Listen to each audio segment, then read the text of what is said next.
대전 둔산동 신협중앙회 집단 감염에서 영국발 변이 바이러스가 지역 최초로 확인됐습니다. 또 노래방 확산이 15곳으로 늘면서 전체가 사흘간 영업 중단에 들어갔습니다. TJB가 급식 카드를 사용하는 아이들이 눈치 보지 않고 제대로 사용할 수 있도록 하겠다며 5차례 집중 보도 끝에 마침내 변화가 시작됐습니다. 여름 등산에서 50대 남성들의 심정지 사망이 잇따르고 있습니다. 영상통화를 통해 간신히 목숨을 구한 사례도 발생했는데 위험천만한 여름 등산 대처법을 살펴봤습니다. 이준석 국민의힘 대표가 첫 공식 일정으로 대전 현충원을 찾았습니다. 기존 정치 문법과 다르게 움직이는 이준석 돌풍, 지역 정치권에도 변화가 불고 있습니다. 여러분 안녕하십니까? 대전 지역 확산세가 갈수록 심각해지더니 급기야 변이 바이러스까지 처음으로 발생했습니다. 16명이 감염된 둔산동 신협중앙회활 확진이 영국발 변이 바이러스로 확인된 겁니다. 이런 가운데 노래방 감염이 이달 들어 8곳까지 확산되고 이들이 방문한 노래방이 15곳으로 늘면서 대전 지역 전 노래방이 사흘간 영업 중단에 들어갔습니다. 이선학 기자입니다. 대전 둔산동에 있는 신협중앙회 건물입니다. 지난 6일부터 이 건물 내 직원 9명이 감염됐고 가족과 지인, 심지어 직원이 다녀간 식당 접촉자까지 감염돼 16명이 확진됐습니다. 당국은 건물에 입주한 종사자 중 178명을 접촉자로 분류해 자가 격리시켰습니다. 격리자 중 확진이 더 나올 수 있다는 얘기입니다. 당국이 이들의 검체를 조사한 결과 영국발 변이 바이러스 알파형으로 밝혀졌습니다. 대전에서 첫 변이 바이러스로 더구나 집단 감염된 건 처음인데 유행 지역을 오가면서 감염된 것으로 추정됩니다. 변이 바이러스가 유행한 지역을 집이 거기다 보니까 주말마다 이제 가시고 또 그쪽에서 사람들 접하다 보니까 그렇게 해서 감염이 되지 않았나라고 저희가 추정을 하고 있습니다. 변이 바이러스를 백신으로 예방이 가능한지가 관심인데 다행히 아스트라제네카는 60% 이상, 화이자나 얀센도 효과가 있는 것으로 알려졌습니다. 더 우려스러운 건 노래방 감염 확산입니다. 대전에서 노래방 8곳까지 발생 업소가 늘어 고객과 업주, 도우미 등 30명가량 확진됐고 이들이 방문한 노래방도 15곳까지 드러났습니다. 노래방의 경우 누구를 만났는지 특정 짓기가 어려워 접촉자 파악도 쉽지 않습니다. 대전 시내 전 노래방이 급기야 16일까지 사흘간 영업 중단을 결정했고 최소 300명 이상 검사를 받아 확진자가 더 나올 전망입니다. 여기에 백신 물량도 부족한 상황으로 대전시는 당초 예약한 9,000명 정도가 제때 맞지 못할 수 있다고 밝혔습니다. 당초 정부가 70% 정도 예약할 것으로 추측했지만 80%를 넘겨 부족한 건데 확보되는 대로 이들부터 우선 접종할 예정입니다. TJB 이선학입니다. TJB는 결식 우려 아동들에게 지급되는 급식 카드를 아이들이 눈치 보지 않고 어려움 없이 제대로 사용할 수 있도록 기획 보도를 통해 꼭 바꾸겠다고 시청자 여러분께 약속했습니다. 급식 카드를 사용할 수 있는 식당도 부족하고 그나마 사용 가능한 식당에 대한 안내도 없어 아이들이 편의점에서 끼니를 때우고 있다는 실태와 문제점들을 연속 보도해 왔는데요. 보도 이후 마침내 변화가 시작됐습니다. 조혜원 기자입니다.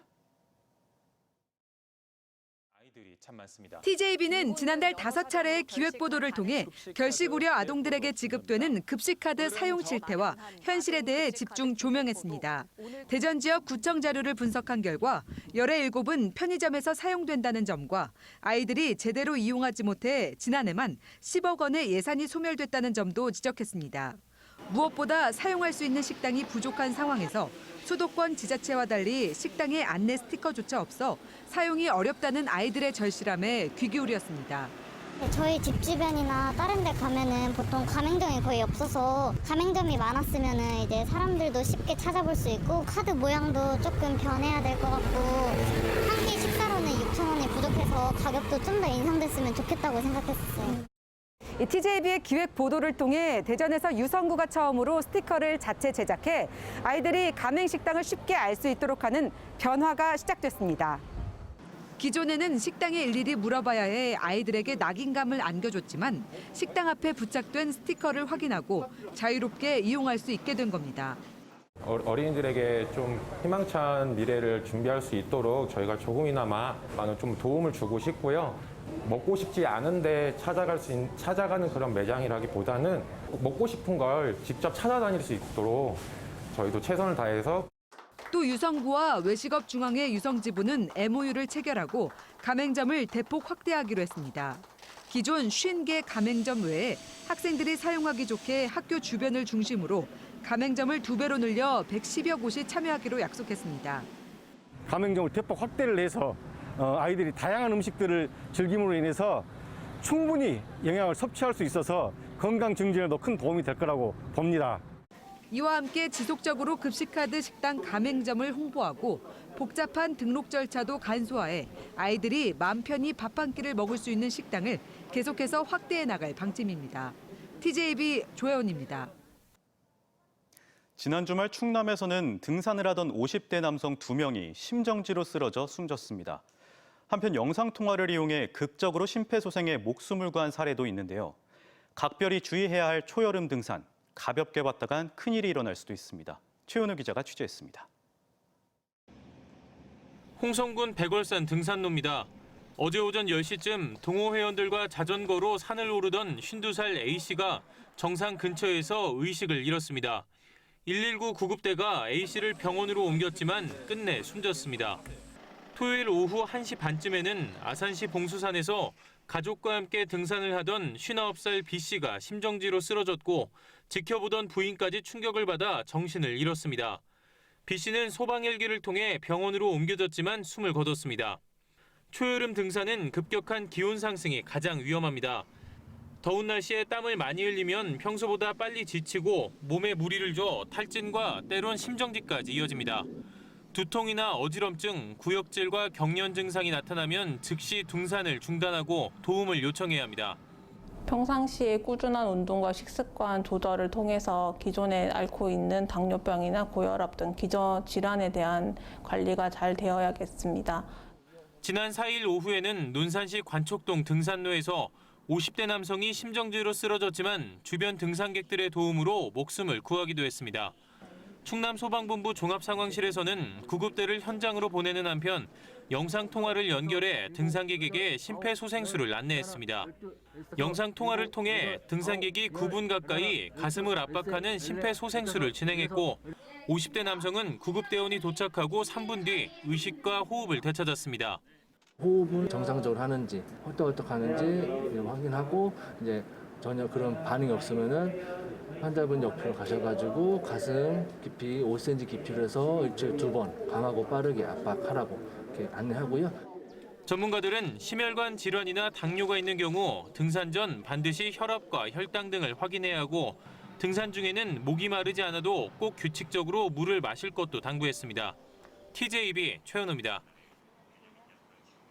어제 청양군 칠갑산 저수지에서 쇠줄에 허리를 묶인 채 발견된 남성 시신이 인근에 주소지를 둔 50대 남성으로 확인됐습니다. 경찰은 사체의 지문을 채취해 확인한 결과 이같이 드러났다며 실종 신고는 접수되지 않은 상태였다고 밝혔습니다. 시신에는 외관상 자상 등의 흔적은 없었으며 경찰은 정확한 사인을 알기 위해 부검을 의뢰하는 한편 저수지 인근 CCTV를 분석해 범죄 연관 등 모든 가능성을 열어놓고 수사 중이라고 밝혔습니다. 시신이 발견된 곳은 인적이 드문 저수지 숲풀 사이로 인근에서 전기 작업 중이던 근로자가 발견했습니다. 당선 첫 공식 일정으로 대전 현충원을 찾은 국민의힘 이준석 대표를 두고 관심이 뜨겁습니다. 보수당에서 상대적으로 적었던 젊은 세대의 당원 가입이 급증하는 등 지역 정치계에도 영향을 미치고 있는데요. 다가올 선거에 어떤 결과를 불러올지 주목됩니다. 김철진 기자입니다. 30대 당수의 첫 행보는 대전이었습니다. 이준석 국민의힘 대표가 취임 첫 공식 일정으로 대전 현충원을 찾아 서해수호 희생장병의 넋을 기렸습니다. 통상 정치권 인사들이 순국선열과 전직 대통령이 안장된 서울 현충원을 찾는 것에 비해 이례적인 행보입니다. 천안함의 어쨌든 생존 장병이라든지 이런 분들에 대한 보훈 문제나 어쨌든 그런 문제가 아직까지 완벽하게 처리되지 않았기 때문에 이런 부분은 여야가 힘을 합쳐가지고 이 대표는 유족들을 만나 보수 정권 10년도 제대로 챙기지 못했다고 사과한 뒤 광주로 떠나는데 의례적인 지역 관련 발언도 없었습니다. 기존 정치 문법과는 다르게 움직이는 이 대표에 지역 정치계에서도 젊은 세대가 반응하고 있습니다. 국민의힘 충남도당의 경우 전당대회 이후 온라인 입당 당원이 사흘 동안 평소에 50배 넘게 가입했고 신규 당원의 70% 정도는 2030 세대입니다. 과거에 온라인 입당 그런 신청 비율에 비해서 급격하게 증가했다. 국민의힘에 대한 국민들에 대한 기대감과 동시에 2030 세대들이 국민의힘을 바라보는 시각이 좀 더 달라지고 있다라. 더불어민주당 대전시당은 오는 주말 20, 30대를 전면에 내세워 진짜 청년위원회를 발족합니다. 내년에 있을 대선에서 가장 중요한 아젠다는 바로 청년일 것입니다. 더욱 젊고 더욱 새로운 2030 세대 위원들을 대거 임명하여 그들과 함께 내년 대선을 지역 정가에선 이번 2030 세대의 부상이 세대교체 바람까지 일으킬 수 있다는 분석입니다. 기존의 지역 갈등, 이념 갈등에서 이제 세대 간의 갈등으로 접어든 하나의 중대한 전환점이라고 보고 있습니다. 아마도 2030 정치인들이 많이 탄생을 할 거고 이준석 현상이 불고 온 2030 세대의 등장이 다가올 대선과 지방선거에서 어떤 결과를 불러올지 주목됩니다. TJB 김철진입니다.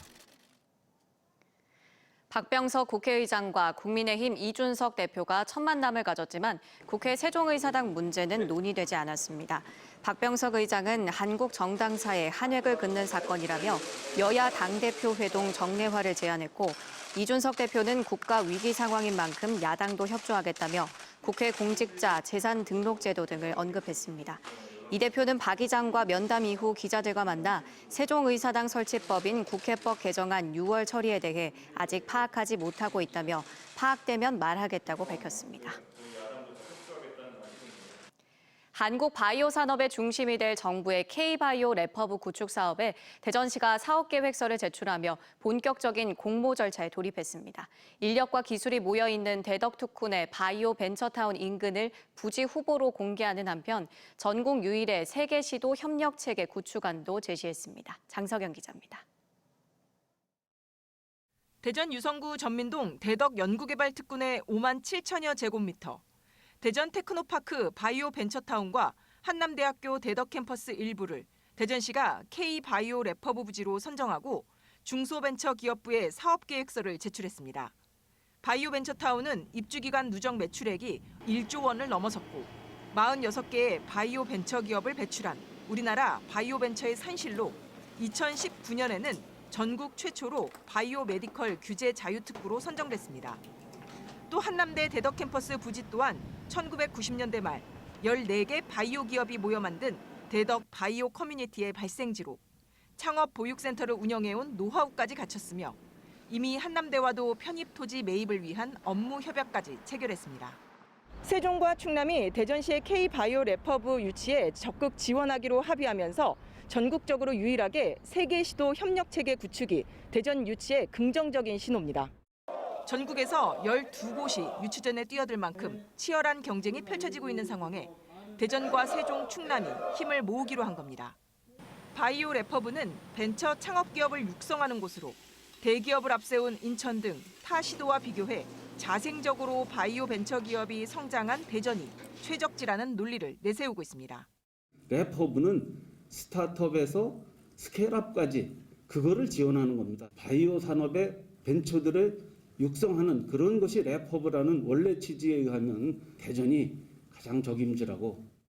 다만 중기부 평가 항목에는 지역 균형 발전 지수나 비수도권에 대한 인센티브, 최초 제한 지자체에 제공되는 가점 등이 빠졌다는 점은 다소 불리한 측면도 있습니다.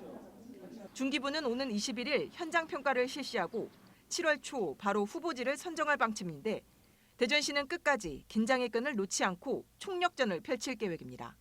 TJB 장석영입니다. 내년 10월 대전에서 열리는 2022 세계 지방정부 연합총회 UCLG 조직위원회가 창립협회를 열고 본격 활동에 들어갔습니다. 조직위에는 허태정 대전시장을 위원장으로 정태희 대전상위 회장과 오덕성 전 세계과학도시 연합 사무총장, 김복철 대덕특구 기관장 협의회 회장, 이광축 TJB 사장 등 12명이 참여합니다.